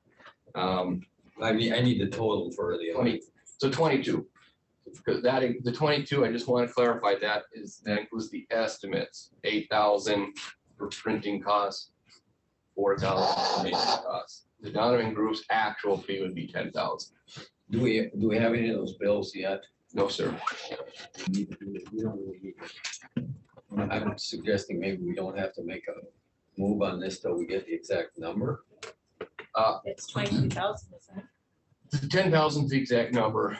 It's, Mr. Chair, the estimated cost, which is the printing and the mailing, really isn't controlled by the Donovan Group. So I can defer to Ms. Nelson as well on how you want it to read. 10,000 is for the contract. I guess we can make the motion for 22. We can always amend it once we get the bill, so, or pay it. Yes. And we approved this already. Yes, sir, on the 5th. So we just need to make a motion to, for the chair to sign the agreement with the Donovan Group, and that we transfer. At $22,000 budget amendment to the general fund. Okay, $22,000 budget amendment to the general fund. I make that motion. Thank you, Commissioner Ross. Save Commissioner Ingham here. I was gonna look to him. Do we have a second on that? Second. Okay, we have a motion and a second. Any further discussion? All in favor signify by saying aye. Aye. Opposed? The motion passes. Thank you. Thank you, Mr. Chair. Thank you. Next item is the Juvenile Detention / Correctional Center Addition project. Referring to an email I sent to the commission on April 27th. Contract negotiations are ongoing. ICON is up negotiating on the county's behalf with construction engineers. There's a few things still ongoing. Ms. Longstead provided some feedback that needs to be incorporated into the draft contract. So we're not bringing that to the commission yet, but just providing an update on that. However, there's a couple things for the commission to discuss today as far as funding. And, you've already discussed the ICON bills at the last meeting. As far as moving forward, how is the county going to start paying for the capital construction costs when those start to roll in? So I think the commission has indicated this project will move forward, but essentially is the commission's plan to bond? And if so, there's a process that the finance and tax department will need to start, but need commission direction on that. We can provide more details if you'd like, but I think Ms. Nelson, that's pretty much the question, right? Is if the board is going to bond, and if so, do we start the process? Correct. And I think we've discussed this too, but bonding is really our only way forward on this project. So I will contact bond counsel, if that's the wishes. They will need to know a dollar amount. And they'll, once a resolution is passed by the board, they need 60 days to publish that. And if there's any citizen that's against, they would come forward. Levy for it, for the 2023 levy. And I think we previously talked about it, correct me if I'm wrong, folks, but the discussion was 30 million, we were capping it at. And that's correct, Mr. Chair. Yeah. So I think if we're all in agreement or disagreement, whatever, but we need to contact the bonding company and have them come forward with a plan. Is that agree with everybody? Yeah. Okay. Thank you, Mr. Chair. Next item, Mr. Gershewski reached out to me last week. Never good news when you talk about. One of the downfalls of having a really good facilities manager is they identify issues. We had the massive amounts of rain that rolled through that Mr. West updated the commission on, that's causing a lot of flooding. Essentially, the facilities staff wet back about 80 gallons of water out of the dome in the courthouse. And there was, as you can imagine, water goes downhill. So there was water leaking into the third floor area as well. This, to clarify, the courthouse roof was redone 2 years ago. Mr. Grzeszewski had Tech to Tech come out. They did the roof project. Their repairs held. So the water source is not from the new roof. It's coming from the dome. Mr. Grzeszewski will tell you that if you go up into the dome, there are holes in it big enough that sunlight shines through. So imagine a wash deflecting light from the sunlight. Okay. So that's the major culprit of the water seeping through, is through the dome and then goes downhill. The other area that's been identified by Mr. Grzeszewski in the past, the 3 air handlers on the courthouse, water is now getting through those and is also contributing to the leaking. So Mr. Grzeszewski is recommending that the county look into how much is it going to cost to repair the dome on the courthouse, and moving forward with replacing the chiller systems on the courthouse roof. There's 3 of them. The thing about the dome is it's specialized. So I need to work with Ms. Wamstad in how we go out looking for qualified contractors to replace such a dome. As far as the air handlers, if that's going to be replaced, Mr. Grzeszewski has stated we need to bring an engineer in to take a look at how we would replace them to be efficient. So looking for commission's direction on what it would like to do next, would the commission like me to start looking into getting the dome fixed and addressing the chillers, not the chillers, I'm sorry, the air handlers being addressed? And I can start that process if you want. Comments, anyone? I think with, the dome, I mean, this is a beautiful historic building and we have a responsibility to take good care of it. And I think that should be first and foremost priority for us to get on that one immediately. I would suggest reaching out to the historic people. They may have knowledge of somebody that has the ability of fixing something like that. And also you want to talk them probably to Chuck and see if he's still the president, I'm not sure, to see if there are historic funding available. Typically there is not, but you may even want to go right to the state historic people and have a conversation with them about that, and sooner rather than later. And then also I would suggest that you reach out maybe to the Garrison diversion homes. I know that seems kind of weird, but they do give grants, and so I would reach out to them and see if that's a possibility and what it would take to do that. They were very generous when I was working on the Veterans Memorial Park, as far as making a contribution to that. I think it was like $100,000 or whatever. And so I certainly would reach out to them. And but that we have to do what we can to preserve that building. And, and even if it wasn't historic or whatever, I mean, water goes downhill. So anytime it rains or whatever, historic or not, it's going to affect many things in that building. And then you got mold and all that other stuff, and we don't want to go there. Happy to do all of the above. In your spare time. I told Mr. Ford this afternoon, I think the dome only cost about $14,000 to build, so it shouldn't be. Yeah, there you go. Years ago? Original about 100 and some, but it was well worth the money at that time. But, okay, so I think maybe you and Ms. Wamstead have some marching orders on this. And Commissioner Knopf is right. It's an irreplaceable building and an irreplaceable part of that building, so we have to take care of it and figure out what it's gonna cost us. I will do so, Mr. Chair. The next item is, the commission at one point in time, it was a few meetings ago, asked me to look at the courthouse basement and what that might take to clean out.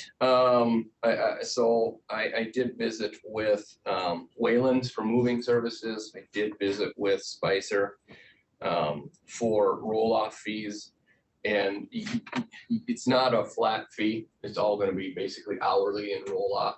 So if the commission wanted to look at, I guess, purging that basement or making some room or making a dent, you know, 4 workers from Wayland's is going to be $300 an hour. When you're looking at a roll-off container, you're looking at $150 a container. You're probably going to look at 3 or 4 containers, would be my guess. Landfill fee of $30 a ton and a 10% surcharge. I did email correspond with Mr. Johnson across the way.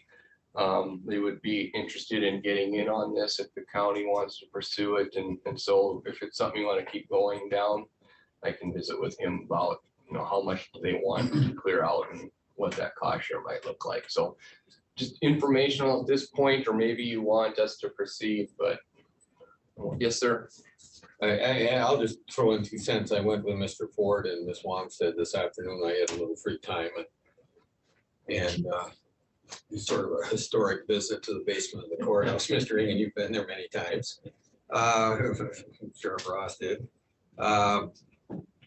And looked at it, and tremendous amount of material down there, and most of it I think is worthless. You know, it's their old desks that are no longer used in the day of computer desks, and chairs that are beyond repair. They're certainly ergonomically not correct. Most of them are worn, torn. There's all types of wood molding down there. I think Bill would have to go through that and decide, but you know, to me, most of it needs to be thrown. But I think the bigger problem is to identify whose junk is who's down there, whether it's the state or the county. I mean, we have signs from the auditor's office. You might like that down there, the treasurer or whatever. But anyway, most of it needs to go to the landfill. But I think we have to just define what has to go before we can decide how much is going to be going. And so maybe I think the first place to start was with Mr. Johnson. Because I think it's easier for us to decide what the junk is that we want to get rid of, but it's the state, and I know when I was still working over at the state's attorney's office that they have an itemized list, and every piece they got down there has got a little number on it. So they have to decide how much of that they want to keep. And then the question is, are we going to let them keep it down there or have them find their own storage? And if you start paying for storage, you pretty much decide your stuff is junk, I think. You know, there's some nice old wood chairs there and some the old lawyers' cabinets or bookcases that could be restored. But other than that, there's not much. The sheriff's got 4 magnetometers, which I think are obsolete. They're old style. So maybe you could have Mr. Johnson look at it, get back to us about how much he thinks he wants kept or whatever, and we'll go from there. So those magnetometers, would they work in this building? I don't think so. No, I think they're obsolete. Okay, so, They've been sitting there for years. okay, but just to make comment on what you said, you know, it's all in the eyes of the beholder when you're talking about old stuff. Some of us really, really like old stuff. And repurposing nowadays is huge. You know, people are dying for furniture and repurpose it, you know, where they throw a coat of paint on it and they sell it for big bucks. And there's a lot of people here in town that do that. And so I don't think that we should get dumpsters and toss those things. I think make a day where we invite some of those entities in and say, are you interested? And if you are, take it, but they will take it. The best material are the chairs and the bookcases, which I think the bookcases might be ours. Some of them are probably the district courts, and the chairs are the district courts, the old oak chairs, and they won't get rid of those. But the rest of it, you know, there are a couple of oak desks down there. one like I had in my office, and mine was in much better shape than the ones that are down there. I think they might be the judges, so they're probably state property. Mine was sold for either $10 or $25, but it's no longer useful. So I think we're gonna have a hard time moving most of that. But it's worth somebody looking at. I think it's worth it. I mean, if we get a few bucks out of it versus dumping or paying to take it away, I mean, it's to our benefit and it's to somebody else's benefit. And they just love getting that, or even if they get it for nothing, you know, and to take it away. We have to be a little careful. We can't really have people down there. It's not like a yard sale or anything, because Miss Wamstead's got thousands of files down there. I understand that it would have to be by appointment only, I would think, Yeah. you know, and I mean, the show and tell, I mean, you could have staff down there, you know, strategically placed so that things could be guarded, but if somebody did want something, then just schedule an appointment and then you pick it up at that point in time and that time only. We're gonna fast, I think, get to the point where we're spending more money than we're gonna get out. Well, it was just a suggestion, so do with it as you choose. With, you know, some of the desks and things like that, the ones that we have here, file cabinets, that sort of thing, I did reach out to CDIC to see if at Mary's place, Mary's house, you know, they have the apartments there, and just to see if they are interested in taking any of those desks. I mean, who wouldn't want a desk? And if you have children, it's nice to have a place to have your computer, a place to sit and color on, do your homework, whatever. And so I haven't heard back from Koya yet, but if, I don't know if that's all right with you to, if she was interested and That'd be fine. willing to take those, if you're cool with that. I have a neighbor that's interested in a desk, and so tell me what the costs are on that. And, you know, and the same with the file cabinets. I have people that are interested in some of those file cabinets. They're beautiful, perfect condition. And they're gonna make their own desk out of it, but also, you know, I would check with the thrift stores to see if they are interested in any of these things as well. I mean, they may take it and make money on it. That goes to Goodwill or to other good organizations. And so I just really struggle with putting it in a dumpster. You know, when I have a hard time with that, but whatever. And then I also think. Take a tour with Miss Wamstead down there I sometime. have been down there to the courthouse. It's been, you know, probably about 3 years, but I'm not talking just about down there, but I'm talking about the stuff that's over here. But, you know, and like I say, it's all in the eyes of the beholder. And so it might be beautiful and I want to take it all home, but I don't have room for it. And there is some nice things there, but I think they're all the vast majority. I remember those, most of that furniture, unfortunately, the good stuff belongs to the state, unfortunately. So. And so when does the state pick that up, or when can we send it to the state? Don't they do their things around it? They send a truck out around the state and pick up? That's up to Mr. Johnson when he wants to. He controls that. Well, I think then he should have to move it into storage and it'll happen quickly. Commissioner Knopf, members of the commission, what I would say is the furniture that social services is looking to get rid of is in substantially better condition than what you have there. Yes. Our office was in need of a desk for an employee due to some of the rearranging we were doing in our office. The court was so kind to offer that we could utilize one of their desks in the basement if we could find one that we could piecemeal together. We were not able to find a desk that all the pieces were still there. So even if it looked good, there wasn't enough pieces that could be put together. It looked good as long as it wasn't moved, huh? Excuse me? I said it looked good as long as it wasn't moved. Or, I mean, it couldn't be put together because there was a piece missing or whatever. And so I think in my conversations with the court, the historical furniture like chairs similar to these, the court does not intend to dispose of. Alternatively, a lot of the furniture down there is office chairs that, you know, has the foam popping out of the seat and was placed down there 15 years ago. And if it wasn't useful to anyone 15 years ago, it's only deteriorated since. And so I think that's the bulk of what we'd like to see gone.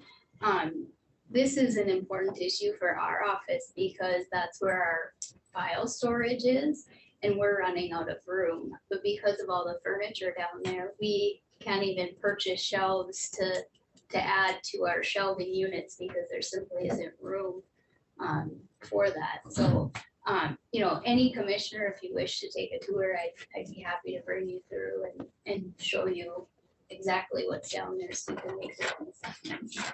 Trying not to put files on the bottom shelves because they can get wet down there. So there are a lot of problems there. But And then, another thing with the desks that we have here, I mean, they're very nice. And a nice size, and, you know, if we're looking at juvenile detention, you know, is it possible to move some of them there so that the students have a desk in their room or an area where they can do their studies? I think they probably have little desks now in their cubicles, but you know, I don't know what the new ones are gonna look like or the size or anything like that, or just to have, I don't know if it's possible to have, or they're looking to have a room where they can do studies or learning kinds of I'm things. hopeful anyway that a lot of that will be attached so it can't be tipped over or used as any kind of a weapon or anything like that. So, Well, I know with our desks, the ones we had in here, they aren't gonna tip those ones. oh yeah, you can tip those pretty easy if somebody is in a rage. So that would be up to the people at construction. Yes, that was just a possibility. Yeah, those are nice desks, I agree. So, Mr. Chair, it sounds like we'll keep looking into that and I'll visit with court administration. Okay, the last thing that I have, sir, is a license agreement between the county and Rhombus Brewing Company. If you recall, I think it was, refer to my notes, July 6th, the commission directed Ms. Wamstead and I to work with Rhombus Brewing Company to work on drafting a license agreement for the ownership to utilize county property as part of their offloading product. So essentially, they will park up on some of our property to unload and offload their product. There's a lot of concern in the county of wear and tear on that property. So what you have before you is the result of really Ms. Longstead doing the bulk of this work here with working with the ownership at Rhombus Brewing Company. So this would allow them to utilize a portion of our property. It's in the map here, part of your packets. It's the orange highlighted area. In lieu of periodic payments to the licensor for the use of this property, the licensee shall clean, maintain, and repair the property subject to this agreement. So in other words, if a portion of that sidewalk starts to crumble, crack, break, heave, they're responsible for upkeep, maintenance, cleaning, taking care of it. So looking for, and you'll see it's been signed by, anyway, it's been signed by Mr. Hendricks and looking for board approval and chair's signature. This has been going on for so long, I think Commissioner Mall first brought it to our attention. Yes, sir, you are correct. So how does that work if there's people that are moving into the apartments? That was a problem when I worked in this building. The people that were moving into the apartments were parking on those sidewalks and could very well do that here. And so who's monitoring that? Or do we monitor it? So the facilities staff do, and they frequently call Deputy Hayden. Yes. But it doesn't happen near as frequently as the brew pub as you can imagine, but that is monitored, yes, ma'am.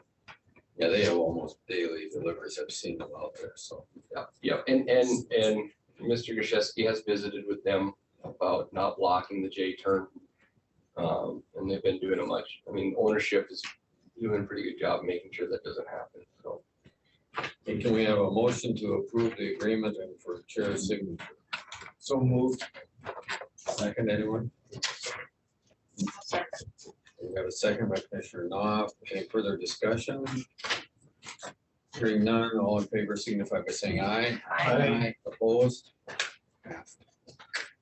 All I have. Okay. Oh, boy, let's see here. Committee report. No, state's attorney. We don't want to bypass her. Mr. Chair, members of the commission, I just have one item for the commission's attention today. In your packet, there's a contract for defense services. This pertains to the mental health or the civil commitment cases. The defense services for respondents in those cases. If you recall, we recently reviewed this contract in December, early January of this year. Previously, Darla Schumann, a solo practitioner, had this contract for a number of years. Due to some circumstances in her life, she decided not to continue into 2022. The Swanson and Workup law firm agreed to take over that contract, but kind of not knowing entirely what they were getting into, we entered into a contract for the first 6 months of the year to allow them to get a better gauge of the time commitment and things like that. That contract is valid through the end of June. The Swanson and Workup firm and I have discussed the second half of the calendar year. They have kindly agreed to continue the contract for the second 6 months of the year at the same rate that they previously took on the contract, which I would note is the same rate that Ms. Schumann had the contract for a number of years. With that said, they are kind in doing this knowing that our budget has been set for 2022. Because the rate has not been adjusted for a number of years, they do anticipate requesting an increase for 2023, which I informed them of that our budgeting process for next year will start in May so that we can incorporate that into our budget for 2023.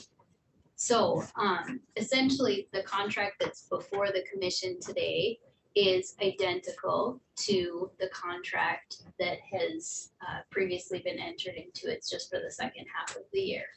So I would ask for the chair, motion for the chair's signature on this contract, and then we can discuss the budget when that time comes for next year. Motion to approve. Thank you. Motion approved. Do we get a second? Second. Second, Commissioner Ross. All in favor signify by saying aye. Aye. Opposed, motion passes. Anything else? Ms. Lundstedt, anything else? No, thank you. Thank you. Committee reports. Let's start with you, Commissioner Ross. Oh, I goodness. caught you off guard, I think. Yeah, you did. I'm usually last in line. That'll be a short report then. Yeah. So we had Fair Board meeting toward the end of, well, because of all the snowstorms and stuff, and not being able to get out there toward the end of April, and talked about the fair coming up, and there was a deal with some doors that weren't fit right. And I brought up the point that, well, Lumber Mart had come out and measured the doors, and the doors came and they weren't right size. Maybe you recall that? You recall that? I don't know what doors you're talking about. On the exhibits building. So anyway, I told them that they need to go back to Lumber Mart and say, hey. The big doors? I think they were the walk-in doors. Sized up right. Anyway, go back to Lumber Mart and say, you know, you guys came and measured to make sure it was right and it was wrong. So they have the liability. And if they don't take care of it, we have another recourse to go through to settle it. Well, they made it good, so they got it done. So anyway, things are set for the fair. Looks like everything is going well. I've got Northeast Human Services meeting next Monday. And I'm sure the MPO will be following very shortly after that. And that's all I got. Commissioner Egan. Can I just ask a question? Yeah. So I think the end of this year is when that grandstand needs to be all completed. I realize that, yep. And so where are you at with that? Or They- where are they at with They've that? got fundraising supposedly they're gonna start doing, so They're gonna they got a start guy fundraising, working on it. 2 years so, ago. Yeah, but it needs to be done by the end of this year. So the I commission realize needs that. to decide what you're gonna do about that. So yeah.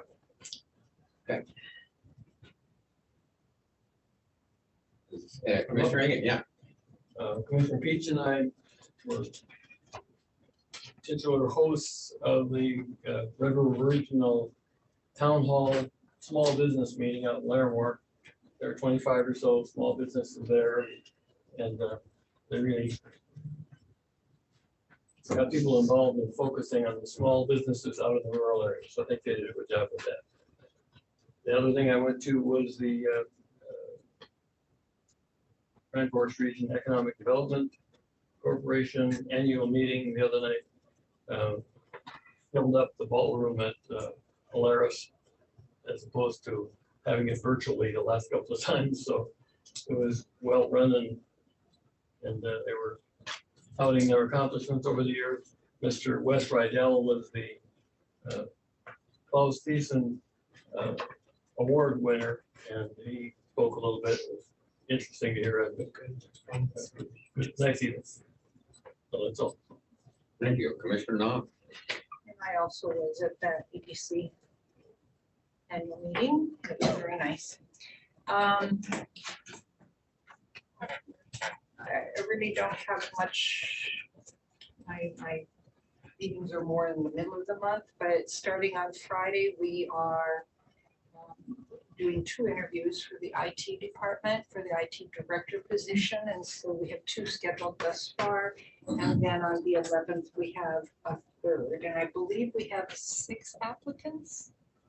Yes, I know that there's 5 that are in the works. I don't know if Okay. the 6th We have person. 5 or 6 of them, but we These are have the three- top, Yeah. top qualified. Okay, so we have 3 of the interviews scheduled, and so we will start that process on Friday, and I believe that there's some good candidates, so looking forward to doing that. And that's about all I have.